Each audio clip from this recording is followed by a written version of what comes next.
వచ్చిన media friends and guest అందరికీ, respected media friends అందరికీ నమస్కారం. గుడ్ ఆఫ్టర్నూన్ అందరికీ. థ్యాంక్ యూ మనీషా గారు ఫస్ట్ నన్ను పిలిచినందుకు.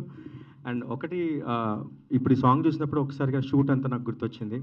ఒకటి గట్టిగా చెప్పగలను ఏంటంటే, ది 100 అనే సినిమా రేపొద్దున మనందరం మాట్లాడుకోబోయే సినిమా, గుర్తుపెట్టుకునే సినిమా అవుద్ది. ముఖ్యంగా మన సాగర్ సార్ గురించి. ఇందాక మంజుష గారు చెప్పినట్టు చాలా టీవీ స్క్రీన్స్లో మనం ఆర్కే నాయుడు క్యారెక్టర్ని చూసాం కదా. అప్పుడు చాలాసార్లు మేము అంటే మా ఇంట్లో వాళ్ళు కానీ మేము అనుకునే వాళ్ళం, ఈ క్యారెక్టర్ ఇక్కడే ఉంది, కొంచెం బయటికి వస్తే ఇంకొంచెం గట్టిగా ఉంటుంది కదా అనేసి. అది మరి శశి సార్కి వినిపించిందో తెలియదు.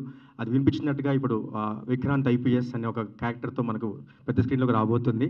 అండ్ ఈ సాంగ్కి ఇప్పుడు చేసిన సాంగ్ ఏదైతే ఉందో హే మేఘాలే, ఈ సాంగ్ ఆల్మోస్ట్ డైరెక్టర్గా ఎలా చెప్పంటే, నాకు ఆ సాంగ్ ఎక్స్ప్లెయిన్ చేసినప్పుడు హర్షవర్ధన్ గారు మ్యూజిక్, హర్ష శ్రీమణి ఈమణి గారు లిరిక్స్ అంతా విన్నప్పుడు చాలా కాంటెంపరీగా అనిపించింది. అంటే చాలా విషయాలు దాని భగవద్గీత గురించి చాలా లైన్స్ అన్ని చాలా కాంటెంపరీగా డిస్కస్ చేశారు దాంట్లో. సో దాంట్లో ఒకటి ఏంటంటే, ఒక డైరెక్టర్ లాగా మీరు ఆలోచించి చేయాలి అనేది ఒక మాట ఎప్పుడు నాకు చేస్తారు అనేవాళ్ళు అనమాట.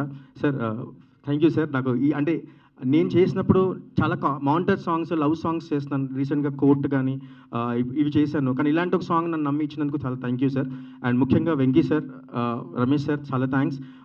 అంటే సెట్లో కూడా మనం ఏం అడిగినా కూడా, మీరు ఇప్పుడు సాంగ్లో చూస్తే చాలా లైట్స్ కానీ, బీ బాయ్స్ కానీ, డాన్సర్స్ చాలా రెయిన్, చాలా ఎక్కువ ప్రొడక్షన్ వాల్యూస్ ఉన్నాయి అనమాట. Thank you so much. ఈ సినిమా గురించి మళ్ళీ మనం మాట్లాడదాం.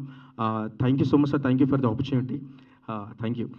సూపర్ అండి, థ్యాంక్ యూ. నిజంగానే లిరిక్స్, శ్రీహర్ష ఈమాని గారి లిరిక్స్ చాలా అంటే హీరో క్యారెక్టరైజేషన్ ఎంత పవర్ఫుల్గా చూపించారో, అట్ ద సేమ్ టైం